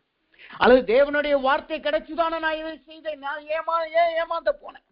நான் ஜெபம் செய்துதானே இந்த தொழிலை ஆரம்பித்தேன், நான் ஜெபம் செய்துதானே இந்த காரியத்தை செய்ய ஆரம்பித்தேன், நான் ஏன் ஏமாந்து போனேன்? நான் ஒவ்வொரு நாளும் ஜெபிக்கிறேன், ஆனா நான் ஏன் ஏமாந்து போனேன் என்று நம்மளுக்குள் கேள்வி இருக்கிறதா? நம்ம ஜெபித்தது உண்மைதான், வேத வாசித்தது உண்மைதான், ஜெபிச்சு எல்லா காரியத்தையும் தொடங்கினது உண்மைதான். ஆனா வழியிலே நம்முடைய கண்கள் தெளிவில்லாமல் போனதான். சிம்சோனுடைய வாழ்க்கை இதுதான். அவன் தொடக்கம் நல்லா இருந்துச்சு, அவன் நல்ல பராக்கிரமசாலியா இருந்தான், கோட்டைக்குள்ள அடைச்ச கோட்டையின் கதவை தூக்குகிறவனாய் இருந்தான், 300 நரிய பிடிச்சு வயல்வெளியே நாசம் பண்ணுகிறவனாய் இருந்தான். ஆனா தன் வழியிலே வந்து அந்த வேசியினை அறியாதவனாய் அவன் காணப்பட்டான். தன் வழியிலே வந்து தன் பலனை ரகசியத்தை அறிந்து கொள்ள வந்த ஸ்திரீயின் காரியத்தை புரிந்து கொள்ளாதவனாய் காணப்பட்டான். வசனம் சொல்லுது, 7 முறை அவனை அவள் ஏமாற்றினாள். 7 முறை, ஒரு முறை இல்ல, 2 முறையில 7 முறை. ஆனாலும் அவளுடைய மடியிலே படுத்துக்கொண்டு தன்னுடைய கண்களை இழந்து போனான். என்ன நடந்துச்சு? அவனுடைய ஆசீர்வாதம், அவனுடைய பலன் அவனை விட்டு விலகி போனது. அவன் சிறுவர்களுக்கு விளையாட்டு பொருளை போல் மாறி போனான். இன்றைக்கு நாம நல்லா ஜெபித்துதான் வேலையை ஆரம்பித்தோம், ஜெபித்துதான் காரியத்தை செய்கிறோம். ஆனாலும் நம்முடைய ஏமாற்றத்தை நாம் புரிந்து கொள்ள முடியாதவர்களாய் காணப்படுறோம். திரும்ப திரும்ப திரும்ப அதிலே தான் நாம போய் விழுகிறோம், திரும்ப திரும்ப அந்த காரியத்துல தான் போய் விழுகிறோம். ஒரு தடவை ஏமாற்றப்பட்டுட்டான், ஆண்டவரே இது ஏன் நடந்துச்சுன்னு சொல்லி நம்ம கேட்கறது கிடையாது. அதுதான் கண்கள் சொருகி போய் கண்கள் இருளடைந்த நிலைமையை காட்டுகிறது. இன்றைக்கு தேவன் கேட்கிறார், நீங்க எத்தனை முறை உங்க வாழ்க்கையில ஏமாந்து போய் இருக்கிறீங்க? எந்தெந்த காரியத்துல ஏமாந்து போயிருக்கீங்க? உங்க கண்கள் தெளிவுடையதா இருக்கிறதா என்பதை நிதானித்து பாருங்க. இல்லை என்றால் தேவ சமூகத்துல இன்றைக்கு ஒப்பு கொடுங்க. அப்பொழுது மாத்திரமே நீங்கள் ஏமாற்றப்படாமல் நீங்கள் தப்பிக்கப்படுகிறவர்களாய் காணப்படுவீர்கள். இல்லாவிட்டால் நம்முடைய வழிகளிலே நாம் ஏமாந்து போகிறவர்களாய் நாம் காணப்படுவோம். சத்ருவானவன் ஏவாளை வஞ்சித்தான். தேவனுடைய சாயலிலும் ரூபத்திலும் உருவாக்கப்பட்ட ஏவாள், தேவனால் கைப்பட உருவாக்கப்பட்ட ஏவாள், அவளுக்கே அப்படி நடக்கும்னா தேவனுடைய சாயலையும் ரூபத்தையும் இழந்து போய் அதை மீட்டுக்கொள்ள பிரயாசப்படுகிற, அவருடைய பாதையிலே ஓட பிரயாசப்படுகிற நம்முடைய ஜீவியம் எம்மாத்திரம் என்பதை நிதானித்து பாருங்க. இதுல நாம் அலட்சியமாய் இருந்து விடக்கூடாது. கண்கள் தெளிவுள்ளவர்களாய் நாம் காணப்பட்டால் மாத்திரமே இந்த ராஜ்ய இந்த கடைசி காலத்துல வருகிற வஞ்சனைக்கும் ஃபால்ஸ் ப்ராஃபஸி, ஃபால்ஸ் டீச்சிங்ஸ், எல்லா பொய்யான காரியங்களுக்கும் நாம் தப்பித்துக் கொள்ள முடியும். 2வதாய் அங்கு என்ன பலன் வருகிறது? அந்தகாரம், நம்முடைய கண்கள் அந்தகாரப்பட்டா அங்க என்ன நடக்கிறது? ஆதியாகமத்தின் புஸ்தகம் 28:8 மற்றும் 9 சொல்லுது பாருங்க. அந்த ஆகாத காரியம் சம்பவித்தது. இங்கு ஈசாக்கினுடைய கண்கள் குருடாக்கப்படியபடினால் அவன் முதலாவது ஏமாந்து போகிறான். இரண்டாவது அங்க என்ன நடக்குது? அவனுக்கு ஆகாத காரியம் அவனுக்கு சம்பவித்தது. அவனுடைய ஆகாத காரியம் என்ன? வசனம் சொல்லுகிறது, ஆதியாகமத்தின் புஸ்தகம் 28வது அதிகாரம் 9வது வசனம் இப்படியா சொல்லுகிறது. ஏசா இஸ்மவேலுக்கு போய் தனக்கு முன்னிருந்த மனைவிகள் அன்றி ஆபிரகாமினுடைய குமாரனாகிய இஸ்மவேலின் குமாரத்தியும் நேபோத்தின் சகோதரனும் ஆகிய மகாலாத்தை விவாகம் பண்ணினான். எதனால? 8வது வசனம் சொல்லுவாங்க, கானானிய குமாரத்திகள் தன் தகப்பனாகிய ஈசாக்கின் பார்வைக்கு ஆகாதவர்கள் என்பதை உணர்ந்து, இவன் ஏசாவுக்கு தெரியும், ஈசாக்குக்கு கானானியர்கள் அந்த ஸ்திரீகள் குமாரத்திகள் ஆகாதவர்கள் என்று நன்றா தெரியும். ஆனால் அங்க என்ன நடக்குது?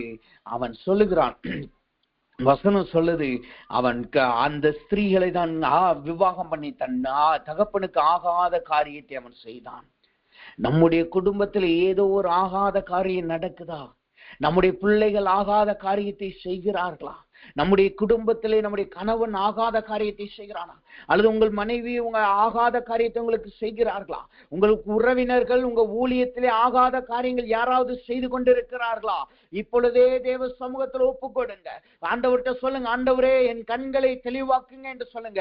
கர்த்தர் உங்கள் கண்களை தெளிவாக்குவார். யார் அந்த மனிதர் என்பதை உங்களுக்கு தெரிவிப்பார்.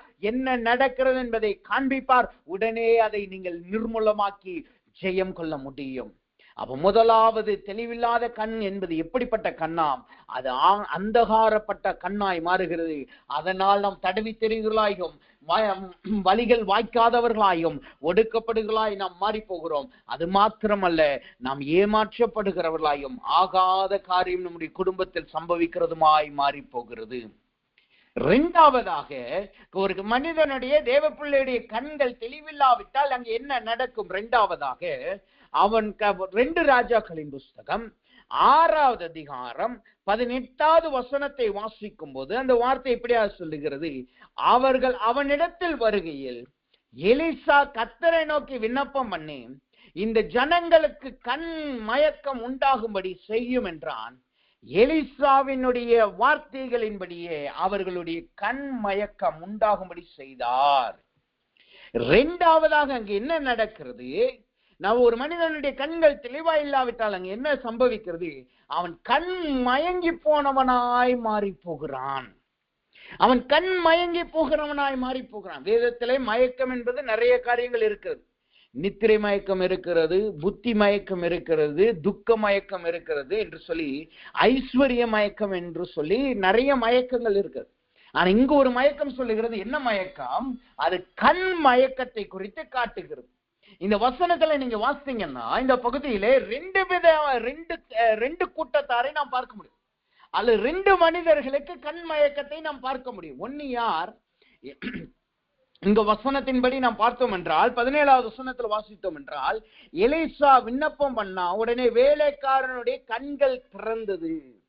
அவன் கண் மயக்கத்துல காணப்படுகிறான். அவன் கண் மூடப்பட்ட நிலைமையில காணப்படுறான். அவனுக்கு முன்பாய் ராஜ்யம் நிக்குது, ராணுவ படை நிக்குது. உடனே அவன் பயந்து போகிறான்.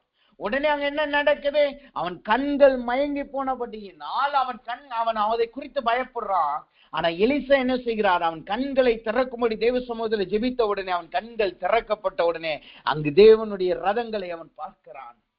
2வது கூட்டத்தார் யார் கண் மயங்கி போனவர்கள்? அவர்கள் தான் நாம் வாசித்த கூட்டத்தார். அது யார்? சீரிய ராஜாவின் ராணுவம்.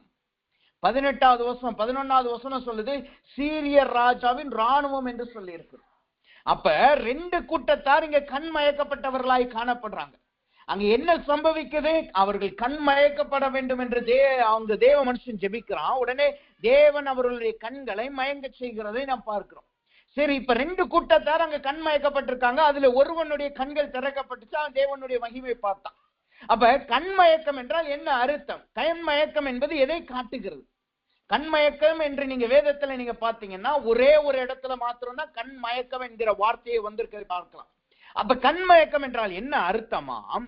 அந்த அதே அதிகாரம் 2 ராஜாக்களின் புஸ்தகம் 6வது அதிகாரம் 19வது வசனத்துல வாசித்தீங்கன்னா வசனம் சொல்லுது, அப்பொழுது எலிசா அவர்களை நோக்கி, இது வழி அல்ல, இது பட்டணமும் அல்ல, என் பிறகே வாருங்கள், நீங்கள் தேடுகிற மனுஷரிடத்தில் நான் உங்களை வழி நடத்துவேன் என்று சொல்லி அவர்களை சமாரியாவுக்கு அழைத்து கொண்டு போனான்.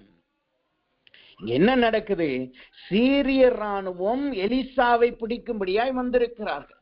ஏனென்றால் 13வது வசனத்திலே சொல்லுகிறது, நான் மனுஷரை அனுப்பி அவனை பிடிப்பேன் என்று சீரிய ராஜா ராணுவத்தை அனுப்புகிறான்.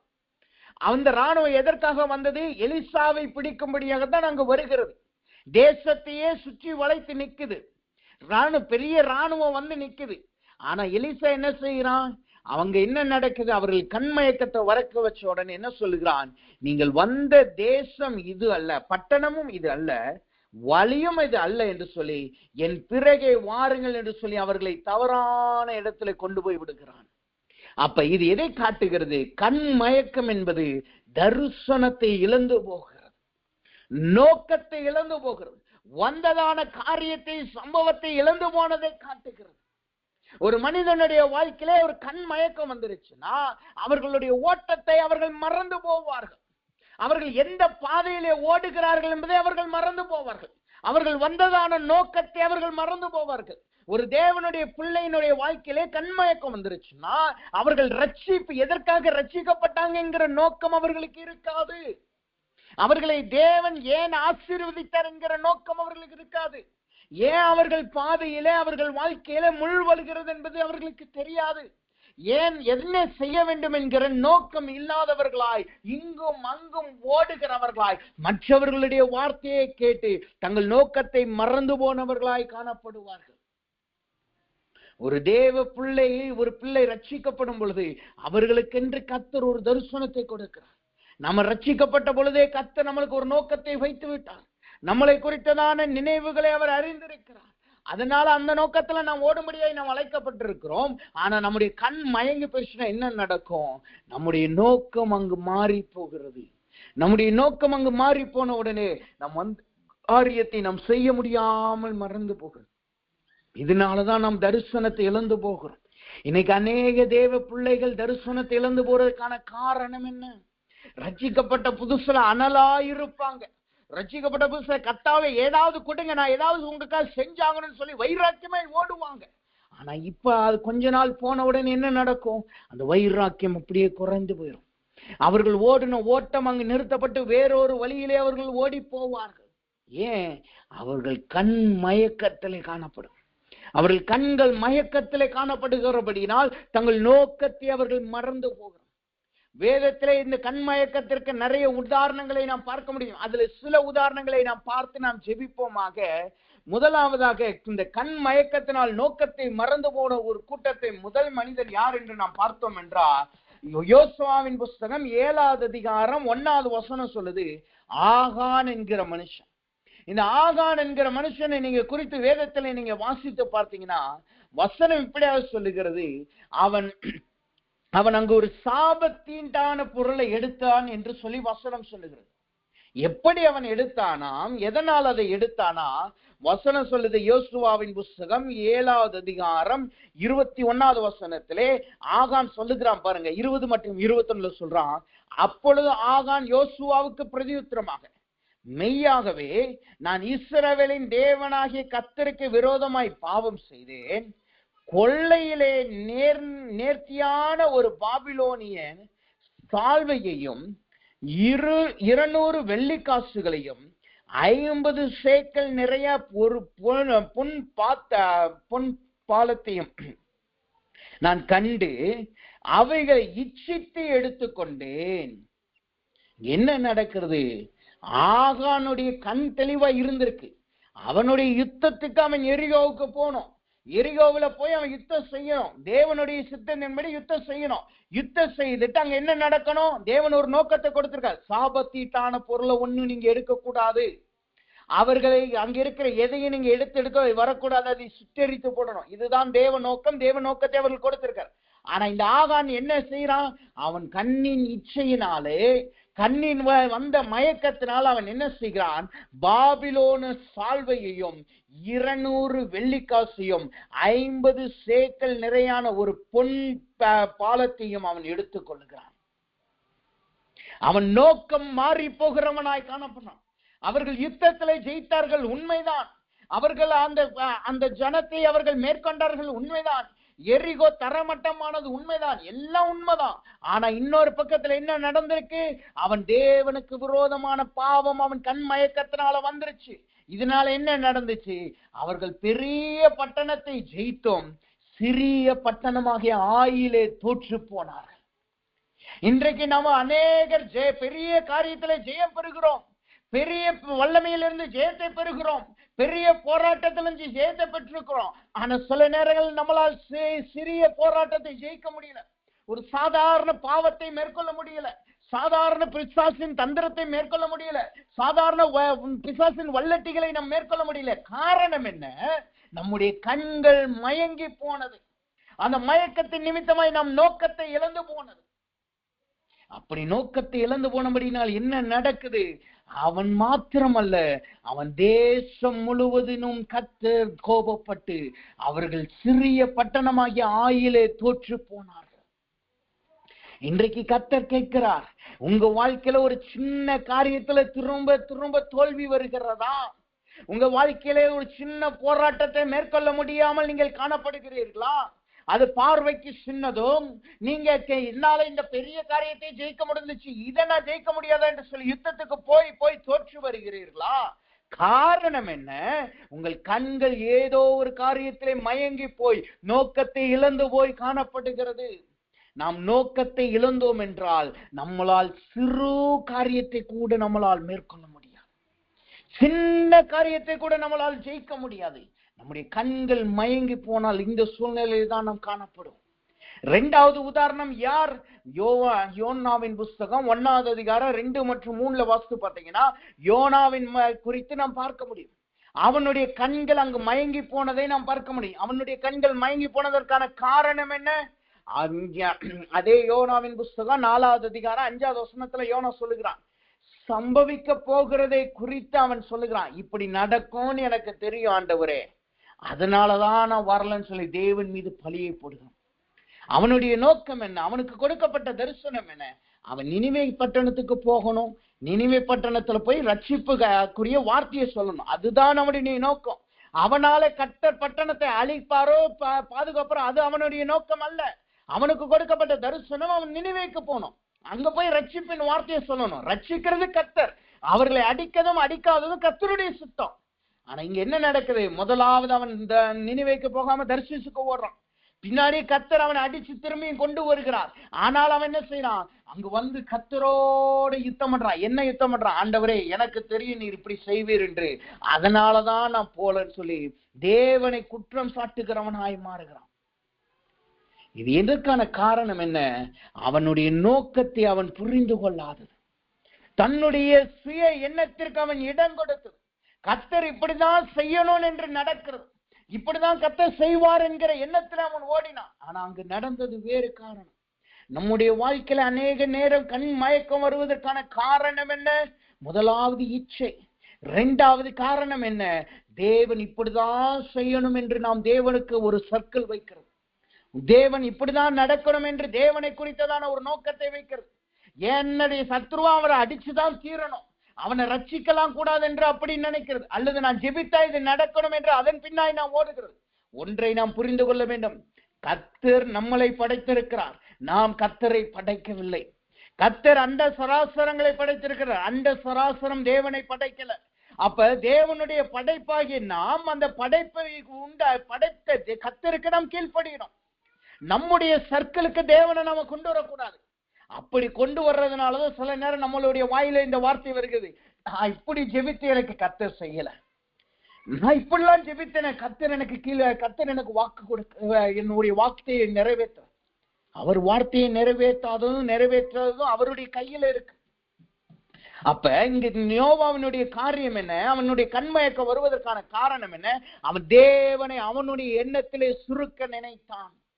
நம்முடைய வாழ்க்கையிலும் நம்முடைய தேவனுடைய எண்ணத்தை, தேவனுடைய காரியத்தை நம்முடைய வட்டத்துக்குள், நம்முடைய ஞானத்துக்குள் சுருக்க நினைத்தால் அது தேவனை நாம் இழந்து போகிறதை காட்டுகிறது. கண் மயங்கி போனது. இதுதான் பரிசேயர்களும் சதுசேயர்களும் வேதபாரர்களுக்கு நடந்துச்சு. அவங்க ஒரு வரைமுறை வைத்திருந்தாங்க. கர்த்தர் இப்படிதான் இருப்பார், கர்த்தர் இப்படிதான் செய்வார், அவர் இப்படிலாம் வரமாட்டார், அவர் பாடையை தொடமாட்டார், சாபத் நாட்களிலே சனிக்கிழமையிலே அவர் சுகத்தெல்லாம் கொடுக்க மாட்டான்னு சொல்லி ஒரு வரைமுறையை வைத்திருந்தாங்க. ஆனா இயேசு செய்தார் என்ன? அவர் பிதாவின் சித்தத்தை செய்தார். ஆனா கண் மயக்கத்தில் இருந்தபடியினால் அவர்கள் இயேசுவை இழந்து போனார்கள். இன்றைக்கு அநேக காரியத்திலே தேவனை நாம் இழந்து போவதற்கான காரணம் என்ன? நம்முடைய கண்கள் மயங்கி போவது. அதற்கு காரணம் என்ன? நாம் ஒரு சுருக்கத்திலே கர்த்தரை வைக்கிறது. ஒன்றை நாம் புரிந்து கொள்ள வேண்டும். நாம் அழைக்கப்பட்டது கர்த்தருடைய சித்தத்தின்படி ஓடதான். நம்முடைய சித்தத்தின்படி கர்த்தரை ஓட வைக்கிறதுக்கு அல்ல. அப்ப தேவ சமூகத்துல வந்திருக்கிற நாம் கண்கள் சொருகப்பட்ட மயக்கத்துல இருந்தோம் என்றால் இன்றைக்கு தேவ சமூகத்துல ஒப்பு கொடுங்க. ஆண்டவரே, நான் இனிமேல் உம்முடைய சித்தத்தின்படி நான் ஓடுவேன் கர்த்தாவே, எனக்கு நீ செய்தாலும் செய்யாவிட்டாலும் நான் உம்முடைய சித்தத்தின்படி ஓடுவேன் என்று சொல்லி கர்த்தருக்காய் நாம் ஓடுவோமாக. ஷாத்ராக், மேஷாக், ஆபேத்நேகோ அப்படிதான் சொன்னார்கள். கர்த்தர் எங்களை விடுவிக்க வல்லவராய் இருக்கிறார், அவர் விடுவிக்காவிட்டாலும் என்று சொல்லி. அப்படி நாம் ஓடுகிறவர்களாய் நாம் காணப்படணும். அப்படி காணப்பட்டால் மாத்திரமே நாம் தேவனுடைய கண்கள் தெளிவுடையவர்களாய் நாம் காணப்படுவோம். இன்றைக்கு அநேக போதகர்களுக்குள்ளாக பிரச்சனை வருவதற்கான காரணம் என்ன? இதுதான் தேவன் வழி, இதுதான் தேவன் வழி என்று அவர்களுக்குள்ளாய் போராடி கொள்கிறார்கள், அவர்களுக்குள்ளாய் சண்டை போடுகிறார்கள். இது அந்த காலத்துல இயேசு கிறிஸ்து வந்த நாட்களில் பரிசேயர்களுக்கும் சதுசேயர்களுக்கும் இருந்த யுத்தத்தை போல, வேதபாரர்களுக்கு இருந்த யுத்தத்தை போல நடந்துகிட்டு இருக்கு. ஆனா கர்த்தருடைய பிள்ளைகளாகிய நாம் கண் தெளிவுள்ளவர்களாய் காணப்படுவோமாக. தேவன் கொடுத்த தரிசனத்திலே நாம் ஓடுகிறவர்களாய் இருப்போமாக. அப்படி ஓடினோம் என்றால் கர்த்தர் நம்மளுக்கு ஜெயத்தை கொடுக்கிறவராய் காணப்படுகிறார். அப்படி இன்னும் அநேக உதாரணங்கள் இருக்கிறது. ஆனால் நேரம் இல்லாதபடினால் இந்த கண் மயக்கத்தினால் நடக்கிற காரியம் என்ன என்பதை நாம் பார்த்து நாம் ஜெபிப்போமாக. ஒரு மனிதனுடைய வாழ்க்கையில கண் மயக்கம் வந்தா என்ன நடக்குது? மத்தேயுவின் புஸ்தகம் 26வது அதிகாரம் 43வது வசனத்தை வாசிக்கும் போது அந்த வார்த்தை இப்படியாக சொல்லுகிறது. அவர்கள் திரும்ப வந்தபோது அவர்கள் மறுபடியும் நித்திரை பண்ணுகிறதை கண்டார், அவர்களுடைய கண்கள் நித்திரை மயக்கம் அடைந்தது. இங்கு சீசர்களுடைய கண்கள் நித்திரை மயக்கத்தினால் நிறைந்திருக்கு. அதனால் என்ன நடந்தது? வசனம் சொல்லுகிறது, அதே 26வது அதிகாரம் 51வது வசனம் இப்படியா சொல்லுகிறது, அவர்கள் பட்டயத்தை உருவி அங்க நோக்கம் என்ன? இயேசு ஏற்கனவே தெளிவா சொல்லிட்டார், நான் பாடுகளை அனுபவிக்கணும், நான் சிலுவையிலே நான் பாடுகளை அனுபவிக்கணும், என்னை காட்டி கொடுக்க ஒரு சத்ருவானவன் இருக்கிறான். ஆனாலும் அவர்கள் அந்த நோக்கத்தை மறைந்து பட்டயத்தை உருவினாங்க. நாம் கண்கள் மயக்கத்தில் இருந்தோம் என்றால் நாம் பட்டயத்தை உருவுவோம். கர்த்தருடைய சித்தத்துக்கு நாம் ஒப்பு கொடுக்க மாட்டோம். கர்த்தர் யுத்தம் செய்வார் என்று அவருடைய சமூகத்தில் நாம் அமைதியா இருக்க மாட்டோம். நம்முடைய பலத்திலே நாம் ஓடி போவோம். இரண்டாவது அங்க என்ன நடக்குது? 54வது வசனம் சொல்லுது, வாக்கியம் நிறைவேறாமல் இருக்கும் அல்லவா. வாக்கியங்கள், தேவ வாக்கியங்கள் எப்படி நிறைவேறும்? நாம கண்கள் மயக்கமாயிருச்சுன்னா தேவனுடைய வாக்கியம் நம்முடைய வாழ்க்கையில நிறைவேறாது. அதனால என்ன நடக்கும்? மூணாவது என்ன நடக்குது? 56வது வசனம் சொல்லுது, அவரை விட்டு ஓடி போனார்கள். கடைசி என்ன நடந்துச்சு? 3 வருஷம் அவரோடு இருந்த சீசர்கள் அவரை விட்டு ஓடி போயிட்டாங்க. இதுதான் அநேக தேவ பிள்ளைகளுக்குள்ளாய் நடக்குது. நம்முடைய கண்கள் சொருகப்பட்டபடியினால், கண்கள் மயங்கி போனபடியினால் நம்முடைய சுய பலத்திலே நாம் ஓட ஆரம்பிக்கிறோம். வசனம் சொல்லுது, பட்டயத்தை எடுத்தவன் பட்டயை கருக்கினால் சாவான். நம்முடைய சுயபலத்துல ஓடினோம் என்றால் நம்முடைய சுயபலத்திலே நாம் மடித்து விடுவோம். நம்முடைய சுய ஞானத்துல ஓடினோம் என்றால் சுய ஞானத்திலே மடிந்து விடுவோம். அந்த தேவ வாக்கியம் நம்முடைய வாழ்க்கையிலே நிறைவேறாது. தேவனை விட்டு நாம் ஓடி போகிறவர்களாய் காணப்படும். இதெல்லாம் எப்ப நடக்கும்? கண்கள் தெளிவில்லாமல் நம்முடைய கண்கள் மயக்கத்துல இருக்கும் பொழுது. இன்றைக்கு தேவ சமூகத்துல வந்திருக்கிற நாம் நம்மளை கர்த்தர் இடத்துல ஒப்பு கொடுப்போமாக. தேவன் இடத்துல சொல்லுங்க, ஆண்டவரே என்னுடைய கண்களை நீங்க தெளிவாக்குங்க, என் கண் மயக்கத்தை மாற்றி போடுங்க, நான் உம்முடைய சித்தத்திலே ஓடணும், என்னுடைய சித்தத்துக்கு நான் உம்முடைய கொண்டு வரக்கூடாது, உம்முடைய சித்தத்திலே நான் ஓடணும் என்று ஒப்பு கொடுப்போமாக. கர்த்தர் நம்மளை அப்படி நடத்துவாராக. ஒரே ஒரு வசனத்தை வாசித்து நாம் ஜெபிப்போம். ஏசாயாவின் புஸ்தகம் 29வது அதிகாரம் 18வது வசனத்தை வாசிக்கும் போது அந்த வார்த்தை இப்படியாக சொல்லுகிறது.